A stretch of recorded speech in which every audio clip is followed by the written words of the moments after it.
So you can't rush your healing. It takes time. It takes a long time. It takes a long time to get on top of previous emotional deregulation, trauma, suppressed trauma, challenges in the body, mental instability, fear, distraction, worry, guilt, blame, shame, all of these things that we've held on to. It takes time to release them. So being self-aware means that we are responsible and aware of what is happening for us so that we can handle it in a way that is healthy and happy and for the highest good of all. Now, do I mean that you're going to feel happy sometimes when you're processing emotion? No, you will not, because emotion is not just happiness. The emotions that we're really comfortable with and familiar with are things like, fear, anger, disappointment, distraction, worry, blame, shame, anger, happiness, joy, bliss. There's so many emotions. We can't expect to always feel amazing, but when we are feeling challenged, we need to be aware enough to know that that is our challenge. And so we can get support, yes, to process the challenge, but we have to be ready to be accountable for that is coming up, because that is what is inside us. That is coming up from our healing, from our coaching, from our energy work, because that is what is inside us. If we are triggered by something and we're having a reaction to something, it is something that is buried inside us that is now coming up to be surfaced, to be acknowledged, to be witnessed, to be seen, to be cleared. We cannot bring things up through healing and coaching and energy work that are not there already. So to be self-aware is to know, wow, this is my stuff and this is coming up from deep within me. And as it comes up, I might know what to do with it. So I will do that. I will do my journaling. I'll do my meditation. I'll do my walks in nature. I might not know what to do with it. And I might speak to my coach, see if they can guide me somewhere. I might also not need to do anything. Right? So this is a really important piece. When we are processing many opportunities to process, they just want to bring to the surface to us that all we need to do is be in acceptance. All right. So I'm going to say that again. When we're processing, sometimes we don't need to do anything. We need to accept that we are processing, and that is as far as it goes. We just need to accept that something is moving through us, and whilst we're moving with this and it's moving through us, it might be uncomfortable. By accepting it, we send a loop of potential to the universe for the universe to support us in the processing of whatever this emotion is, or whatever this feeling is. Whereas if we resist it, or if we become distracted by it, or if we become anxious, or if we become stressed, or if we become, sort of in any way excessively deficient because of it, or we start to judge it or label it or critique it or try to push it away or try to bury it or try to blame others, then we don't move into acceptance. And when we don't move into acceptance, we stay stuck in this difficult place for much longer. So sometimes there'll be things that you can do. If you feel a certain way, you might need to meditate more, sleep more, relax, eat something nourishing, go and do a yoga class, meditate, read something positive, do a coaching session, have a healing session, But other times, you might simply just need to be in the process, regardless of how difficult it is. You might need to kind of just be in this, okay, I'm going to move into acceptance. This is what it is. I don't feel the way that I would like to feel today, but because I feel this, I know something's leaving my body. I know stress is leaving my body. I know challenge is rising because it's in me. And so I am accountable enough to know that that is my stuff. And so I'm going to observe that when it comes through. So being with as many people as I am through every day in all of the coaching programs that I've run, the last week or so, 2 weeks, I'm seeing lots of people really having emotions rise and they're coming to the surface. And it's interesting to see the different ways in which we're navigating this when it comes up. The truth is if it's our emotion, which it is, it rises from within us. And when it rises from within us, it needs to come out and have a means of expression. Sound, chanting, song, mantra, light codes, whatever it is. We need to give it that permission, right? To release.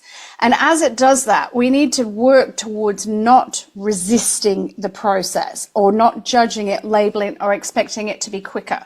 You know, we need to be in that place of, okay, I'm processing something, something's moving through me. This emotion is mine, so I'm going to own it. It's mine. I am therefore responsible for it. I am therefore accountable to the process of releasing it, and I'm committing and I'm trusting of this journey instead of, oh, I need to fix this. Because what happens when a human believes they need to fix themselves? Well, one, we're not broken.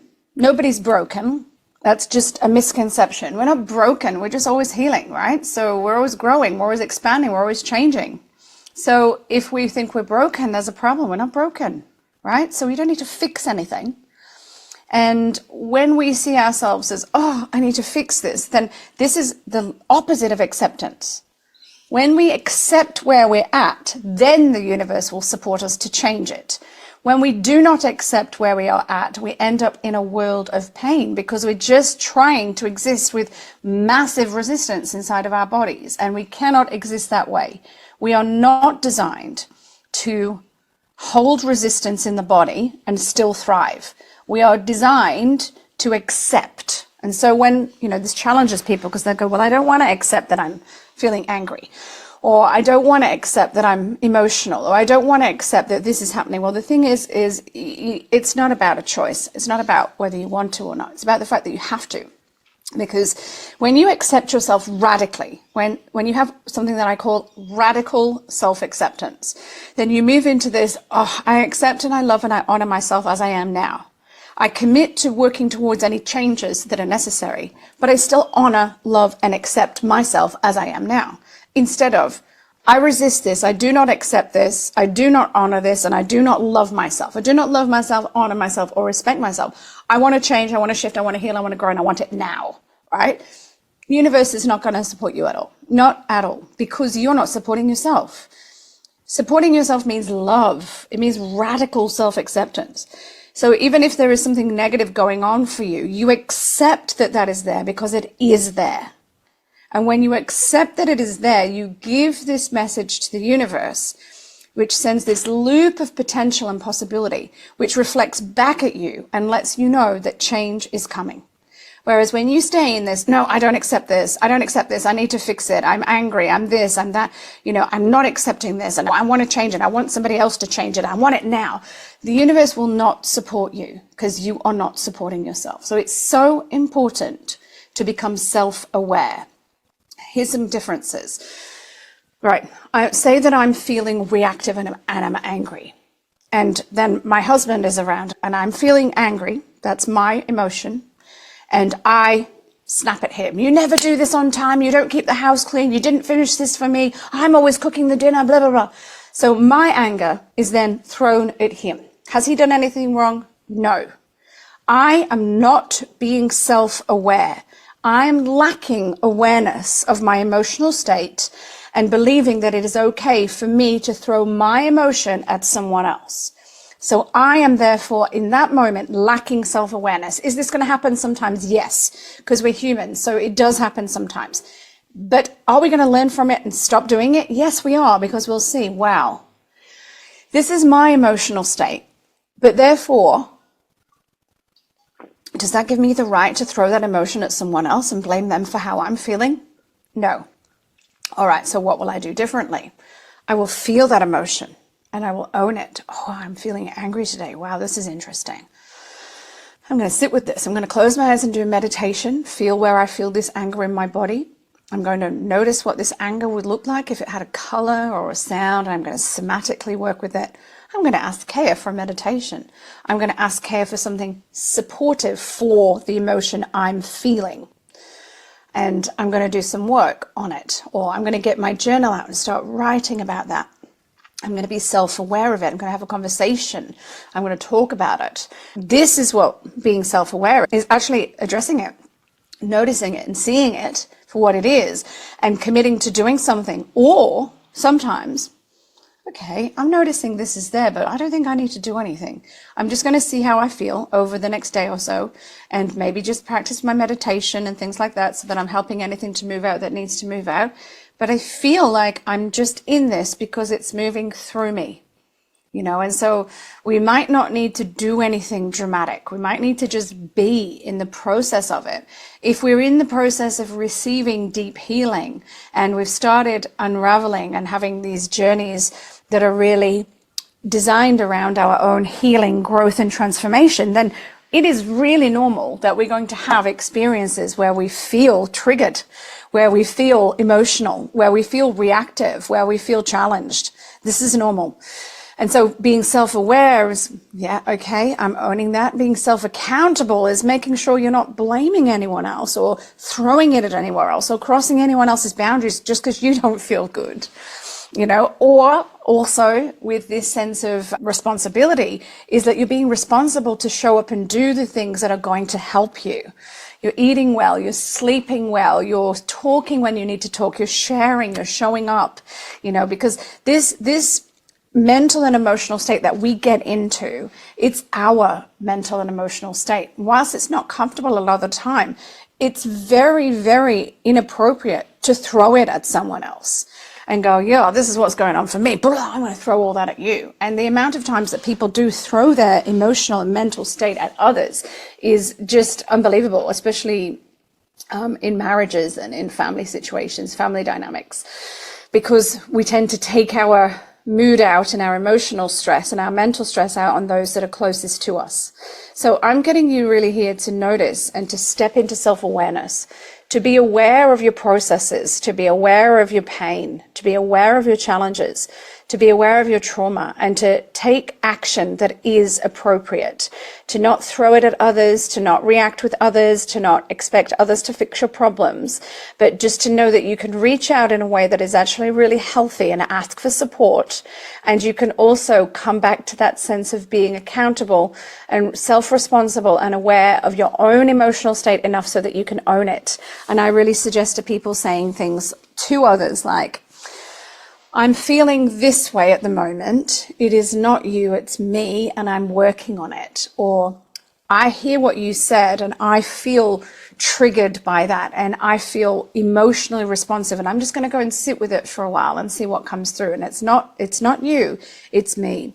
Really taking responsibility and really being accountable of what you're going through. Because when we heal and when we start to become accountable to our true journey, we often have a lot of clearing out to do. We have a lot of suppressed emotion. We have a lot of mental instability. We have a lot of fear, distraction, worry, guilt, blame, shame, all stored in the chakra system. And so we're getting into that place of processing it. And to process it, we've got to move it out again. So please don't rush your healing. Please do not rush this journey. And please do not throw your emotion or mental state at others. Bring it back to yourself and ask for support. Ask for help in a way that is appropriate. Ask for support in a way that feels balanced. Get yourself clear, and before you communicate with others if you're not sure, by journaling for a while on a subject. And then when you've journaled on that subject for a while, you can ask for support on it from a place that is much more empowered and much more clear and coherent. And that's really, really important. So becoming self-aware, always notice your emotional state, notice your mental state. Do any work that is needed and required to help support that, whether that's talking to others, meditating, journaling, using support of your coach, of your mentor, of your guides. And whatever that is, be responsible to do that. Be self-aware enough to notice that it's your stuff, not others, and so that you don't have the right to throw it at other people. And also being accountable to the fact that it is part of the journey. It is part of the process. All right? Thank you so much. Please reach out to me. I am here for you always, my beautiful loves. Thank you so much.